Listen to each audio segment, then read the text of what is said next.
ॐ अज्ञानतिमिरान्धस्य ज्ञानाञ्जनशलाकया चक्षुरुन्मिलितं येन तस्मै श्रीगुरवे नमः. I was born in the darkest ignorance, and my spiritual master opened my eyes with the torch of knowledge. I offer my respectful obeisances unto him.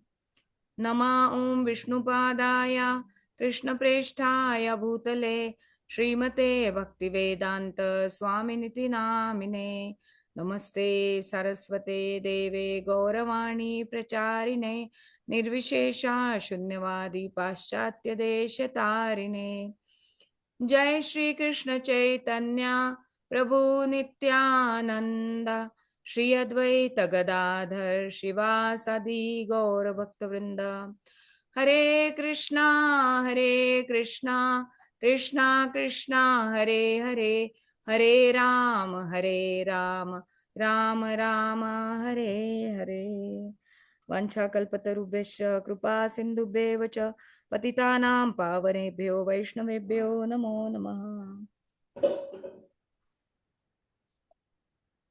Okay, do you want to read? You continue. Okay. We have been continuously committing sinful activities since time immemorial. So actually, let us recap a little bit. So this chapter was learning steadiness in Krishna consciousness. Okay, so how to remain steady in Krishna consciousness. So I guess we both had started also this chapter, and we read about bhoga and tyaga. Both are not possible on material platform because you cannot enjoy anything because Krishna is the supreme enjoyer, and tyaga, we cannot renounce anything because nothing belongs to us. So these are only on material platform, and actually you cannot do this because everything belongs to Krishna. So that was the actual understanding of enjoyment and renunciation that was given by Srila Prabhupada. And then Prabhupada is also explaining that there are four orders of society: Brahmana, Kshatriya, Vaishya, Shudra. But how Brahmanas should be qualified, and they do not qualify just by the birth, but by their inclinations and activities also. So Krishna has created these social system. So it's not like it's like a caste system or something, which is connoted by these days, not these days, but like since the time of British government. So they used to call it a caste system, and many people in India itself, they misunderstood this system, and therefore they were like putting down the Shudras and Kshatriyas or Vaishyas, like that. The Brahmanas were putting them down, and that was not the right thing to do, because all these four varnas are equally important on their different work areas.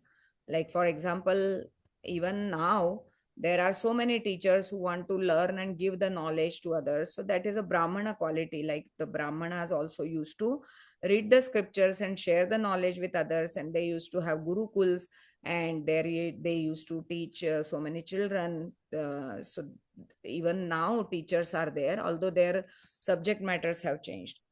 Kshatriyas at that time, they were like these princely kings, I mean the people, and they were kings. They were offering protection to the society, not only physical protection but also spiritual protection, emotional protection, like that.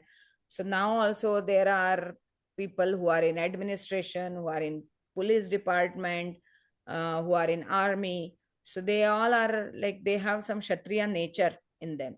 That's why they choose that kind of career for themselves. Also there are businessmen who are who come under Vaishya category, who are calculating on profit and loss, all those things. And then there are worker class who are always working, just they are executing the orders. So they are in Shudra category. But that doesn't mean that any category is unimportant or lower category, nothing like that. Because it is said that head of Krishna is Brahmanas, arms are Kshatriyas, and his thighs are Vaishyas, and lower feet are Shudras. And we cannot say that Krishna's feet are useless or thighs are useless or arms are useless. Not at all. Krishna is fully transcendental and every aspect of his body is extremely important. It is absolute truth. So he himself says that the Shudras are very dear to me because they are just humble people who are just working, right? Who are executing. So this is what the discussion is all about, that this is not decided by birth, that which category do you belong. This is decided by your interests and inclinations. Yeah. So actually we should have those qualities to be called a Brahmana. We should have those qualities. So all these things we covered. Yeah, Mataji. Yeah. Like Prabhupada also gave the example of how Haridas Thakur was undisturbed even when a prostitute tried to, seduce him, provocate him. And he just kept telling her that I have these many rounds to complete because I have taken a vow. So after hearing his chanting for 2 nights, the prostitute herself surrendered unto him and she wanted to chant and she wanted to take Diksha from him. So he gave her Diksha and he left the place, and he just told her that just donate everything what you have and just chant by Tulsi Maharani here. So, these are Brahminical qualities, although he was born in a Muslim family, but still he is called as Namacharya Haridas Thakur. So, Chaitanya Mahaprabhu made him a Acharya of the holy name. So, therefore, this is very important that what are our actions. That decides actually that in which category do we fall in.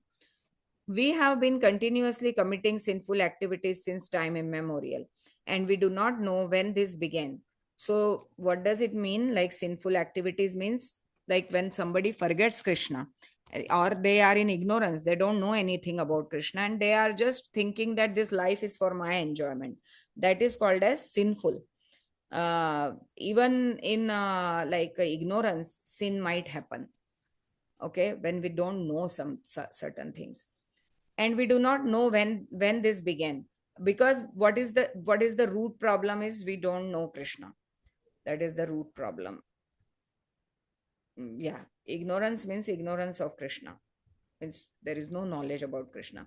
But this life is meant for rectification of all the mistakes that we have, and because we don't have knowledge about Krishna, these mistakes happen, that somebody wants to just enjoy individually as a supreme enjoyer, proprietor, and if they don't get the enjoyment, then they exploit others like that. Okay, so this is all that kind of mentality, Ishwar Bhav mentality. But this life is meant for rectification of all the mistakes that we have committed. If one sets fire to unwanted grass and creepers in a field, they will all be burned. Similarly, by the process of austerity and penance, one can liquidate all sinful activities and become purified. But Shukdev Goswami suggests an alternate process. Kechit kevalaya bhaktya vasudeva parayana agam dhunvanti karsnena niharam iva bhaskaraha. Generally, if one leads an austere and pious life of celibacy, equanimity, charity, etc., people will say that he's a very pious man. But simply by becoming Krishna conscious, one can kill all the resultant actions of his past sinful life. So, this Krishna consciousness is so powerful that if somebody accepts this Krishna consciousness, very seriously and sincerely approaches it, then that is sufficient to vanish all the results of his immeasurable sins, how much ever he has sinned, right? But many people ask this question that, oh, if this is the case, then keep sinning and keep chanting Krishna's holy name. So that smartness doesn't work here, because this is not speaking about on purpose sinning. Okay, whatever sin is done in ignorance, it is done because the To people add, didn't Mataji, know. Yeah. just to add, Mataji, if you are into Krishna consciousness, you will not do that sinning attitude, right? to Yes. performing it. That Yes. means you're really in the Krishna consciousness that will not let you to do the sin. Exactly, Right? exactly. Yeah. So how much ever modes push you, but you will Yeah. not budge because the power of Krishna's lotus feet, because there you have taken shelter after all. You have taken shelter of one who is beyond three modes of nature and who is controlling these modes, right? Yeah. Yeah. Yeah. So there was one very sweet story regarding this. One time, one very nice devotee told it in a lecture in the temple that there were many fish and in a pond, and there were some old fish. They always used to see that one hunter comes who puts his net and takes away so many fish. So those old fish knew that where to hide, so they were always protected. But there was this young fish who never got caught. So they were asking this young fish that you never got caught. How, what is the reason? What is the secret of this success? So she Mm. said that whenever I see the hunter, the person coming, the fisherman, I immediately go and hide behind his feet. So when Oh. when she's hiding behind the feet, and this fisherman is putting his net forward, right? So obviously she will never be caught. So similarly, for us, if we take shelter of Krishna, then this Maya Jal, that is called as, the net of Maya, will never be able to grab us. So that was amazing. Beautiful story, isn't it? Yeah. Yeah. Yeah, so that stuck with me. It's very sweet and short, but it conveys a beautiful, grave Message. Yeah. message. Yeah. Um, Generally, if one leads an austere and pious life of celibacy, equanimity, charity, people will say that he's a very pious man. But simply by becoming Krishna conscious, one can kill all the resultant actions of his past sinful life. So you understand the difference, that piety is different and Krishna consciousness is different. Piety can take you maximum up to mode of goodness. Okay, that okay, they are very pious people, they dug well in this area, so people started getting water, they opened schools here, or they give a lot of charity in cancer, for the cancer patients, all those things. But that will take you maximum to the mode of goodness platform. But the day you don't have money, then what are you gonna do? Then it makes you upset, and then it makes you helpless, and you start thinking that, oh, why God is doing with me, and all those kind of things. But one who has become Krishna conscious, he knows today I have money, tomorrow I may not have. That is all Krishna's property, and he can give or take his property anytime, right? And then he is always engaged in serving Krishna, worshipping Krishna, praising Krishna, glorifying Krishna. So he is so involved in Krishna that nothing matters for him much, whatever ups and downs of life come. But this kind of sine curve comes, but he is directly walking on the straight line in between, which is the axis. So that is the secret of this Krishna consciousness. So that's why they are saying that it can kill all the resultant actions of past sinful life, because until the sinful reactions don't go away, negative emotions keep haunting persons. Okay, but once you have taken complete shelter of Krishna, then this will kill the actions of past sinful life completely, and then always you will see positivity, happiness. That is the actual Krishna consciousness. A fog disappears as soon as sun arises, and Krishna rises with the brilliance of thousands of suns. Right. So what is this negative emotions? Is fog in our brain, or confusions, or doubting tendency, or whatever, is fog of our brain. But as soon as Krishna is there, the complete fog is gone. This process is accepted only by someone who is very fortunate. So we are very fortunate. Chaitanya Mahaprabhu therefore said, Ei Rupa, Brahmanda Brahmite Kona Bhagyavan Jeev, Guru Krishna Prasade Paya Bhakti Lata Bij. By the grace of Krishna and the spiritual master, a fortunate person, after wandering throughout the universe in different species of life, receives the seed of pure devotional service. So, if somebody doesn't know about Krishna consciousness, then what happens is they keep doing some good work, some bad work, and keep getting new bodies to enjoy or suffer the results of their activities. If they have done good activities, then they enjoy the results, and if they have done some bad activities, then in between they have sufferings as well. And many times they take another bodies also, right? Like somebody has a habit of just eating meat so much, then they get a body of a beast, right, who can eat meat.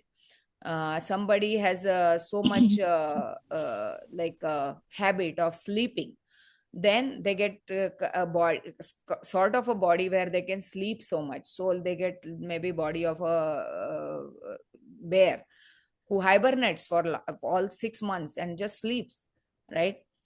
So uh, so like this verse is telling us that a jivatma goes through many different lifetimes in different species of life, right? Sometimes human, sometimes like beast, bugs, birds, demigods, whatever, right?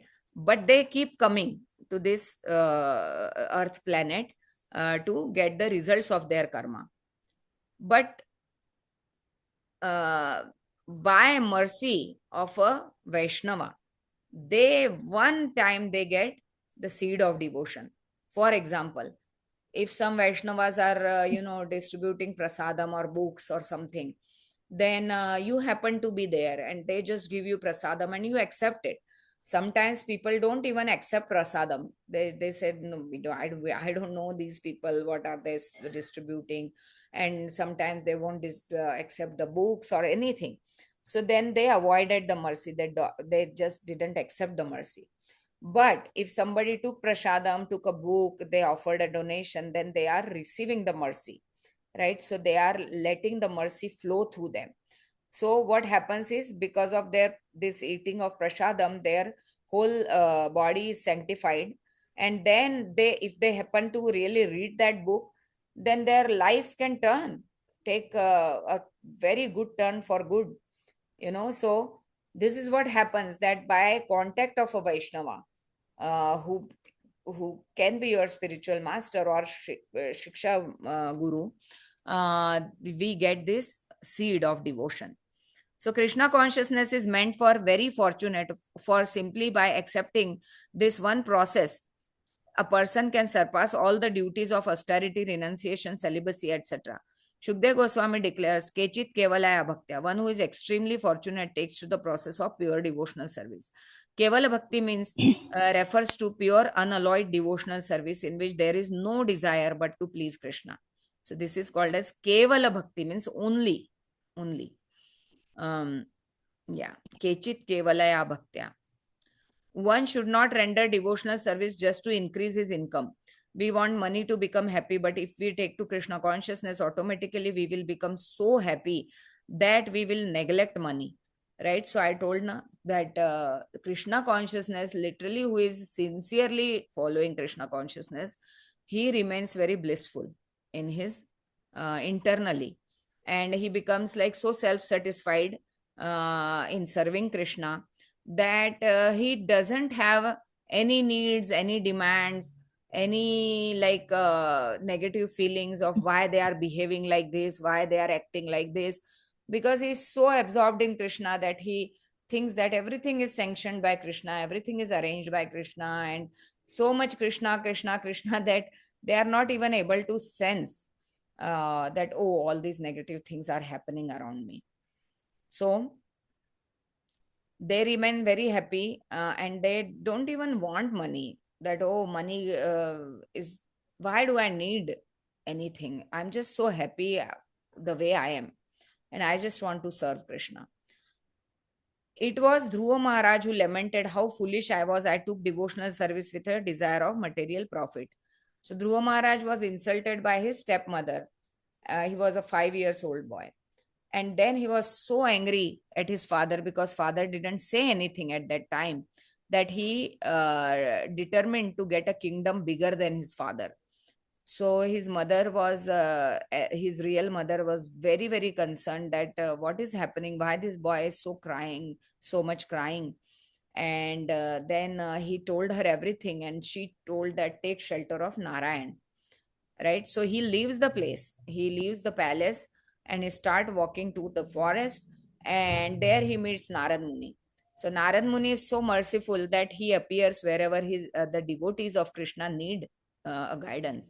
So he appears before Dhruva, and he says, you are just a small boy, just go and play, it's okay, just forget about this insult of your stepmother.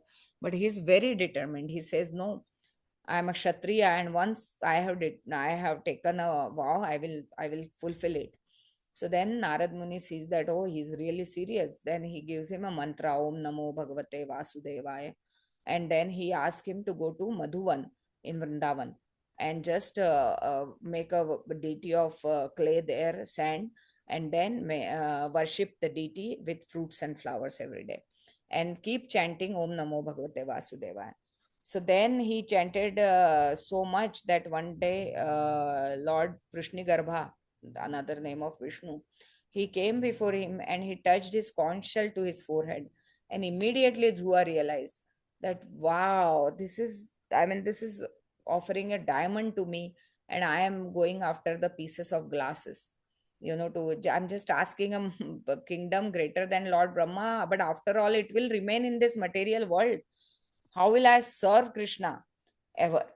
So that's how he understands when Lord Prishnigarbha comes before him. So this is the reference. So we will just read, yeah, maybe we'll finish this paragraph and end. Ordinarily, for material profit, one goes to his boss or some rich man or demigod, but a devotee does not go anywhere but to Krishna, even if he has material desires. If one goes to Krishna even for material advantage, the day will come when he forgets material desire, just like Dhruva Maharaj. He was repentant and said, I came to Krishna and asked for something material, just like one who has pleased a very rich man and who asked him for a few grains of rice. Because this, even asking kingdom bigger than Satyaloka or Lord Brahma's kingdom, is after all asking for peanuts from Krishna actually. When Krishna himself is right before you, then you will ask devotional service to Krishna. That is most fulfilling, most satisfying to the soul, because any volume of kingdom cannot satisfy the soul other than devotional service. So if a rich man agrees to give us whatever we want, but we ask him only for a few grains of rice, is that very intelligent? Asking Krishna for material benefits is exactly like this. One need not ask Krishna extraneously for material happiness, for material happiness will automatically roll before his very feet, pleading, please take me, please take me. So Krishna devotees like that even material opulence is behind them, that please accept us, but they don't want anything. It's not that they are very adamant or something. If something can be used in Krishna's service, then they definitely accept it, like Prabhupada. So he opened up so many temples, right? Now there are more than 600 temples throughout the world of ISKCON. But that time, Prabhupada developed 108, more than 108 temples. So he needed money, right? So if donations were coming, he was accepting everything for Krishna's purpose. So that is Yeah. Krishna consciousness, that even while living in this world, you are so aloof from this world, like a lotus leaf, right? So it may be in the water, but if you will take out, you will find it dry, completely dry. Water doesn't even wet the surface of lotus leaf. So therefore, the feet of spiritual master or Krishna are called as lotus feet. That even though Krishna comes to this material world, he never gets affected, just like a lotus leaf. And similarly, the spiritual master is also like that. And he never gets affected with anything.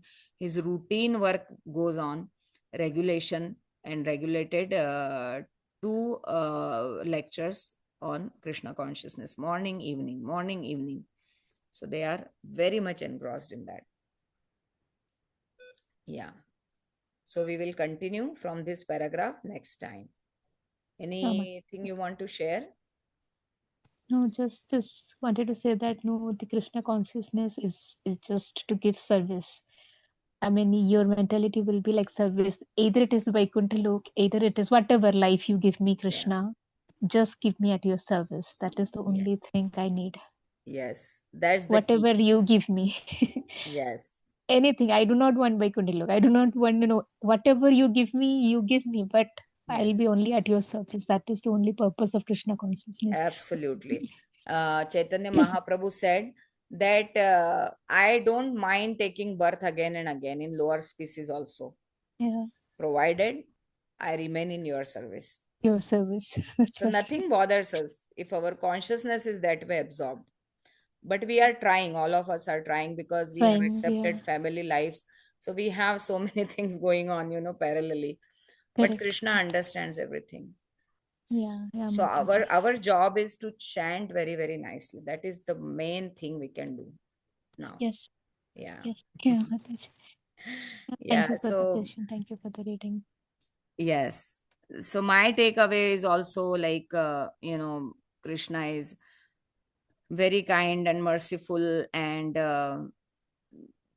we have got this seed of bhakti somehow from Guru. So we should now very nicely nurture this seed with our hearing and chanting. Hearing and chanting are like, watering and giving nutrients to this seed so that it grows very beautifully and one day it produces fruits of Krishna Prema in our life, right? Yeah, So, yeah. And one more thing, I'll just add, like, whenever I feel like I have a question, what should I do? mm, And by somehow I'll come across a video that will give that answer. So I wow. feel so fortunate because like one day what happened in the Radha Ashtami, I thought like no, I'll be listening to Radha Kataksha mantra, that one. But I forgot for some reason. And suddenly when I opened my mobile, the first video it came Radha Kataksha mantra. I listened to that and I was so happy that no, Yeah, I was thinking about that, but I forgot for some reason. But because yeah, of the mercy, I came across that video. yes, So sometimes this happens. Like I yeah. mean, if Yeah, you they are truly actually want, reciprocating to our desires. correct, correct. Yeah. But I have this has been happened multiple times. Like if something I was curious, I did not know the answer, I'll come Mm. across a video that is related to that specific topic. So I feel like, Amazing. oh, I was just looking for the answer. I felt like no, Krishna is telling me that okay, you're looking for some answer. See, this is Yes. something that you'll come across. Yeah, we can palpably feel Krishna's presence in our lives, that way. Like as you are saying, that he's so much actively present in our lives. He has Yeah, like he's watching over. So yeah, if we make proper desires all the time, then Krishna is pretty much in our lives, is there in our hearts. yeah, But and we will see him in person also yeah. one day. Oh my God. Yes. Just getting goosebumps. Oh my God. Yes, we all are waiting for that day. No, tomorrow is Vaman Jayanti, right? Yes, Vaman Yes. Dwadashi. So today is Yeah. Ekadashi, tomorrow is Vaman Ekadasi Dwadashi. tomorrow. Yeah. Yeah. And today's Ekadashi also included up to 12 noon fasting for Lord Vaman Yes. Dev's appearance. Yes. Yes. Yeah. Yeah. Okay, so Okay, I'll see you Mataji. next Wednesday Sure, or sure, sure. Friday if you are joining the Bhakti Vriksha. Yeah, sure, Okay. Mataji. I Yeah. just Hare. remembered now that why I was unable to join because of the Ganesh Chaturthi. I was in the Oh, temple, so I just missed the session. It was on Wednesday, right? Just now I yeah. remember like how did not join the session? Just now Yeah, I I was remember, oh, it also was wondering. Ganesh Chaturthi. Okay, you So I went went to to some temple temple. that day Okay. in the Oh, evening. Yeah. good. Okay, That's Mataji. no worries. Thank you so much. Hare Krishna. Shubhratri. Hare Krishna. Shubharatri.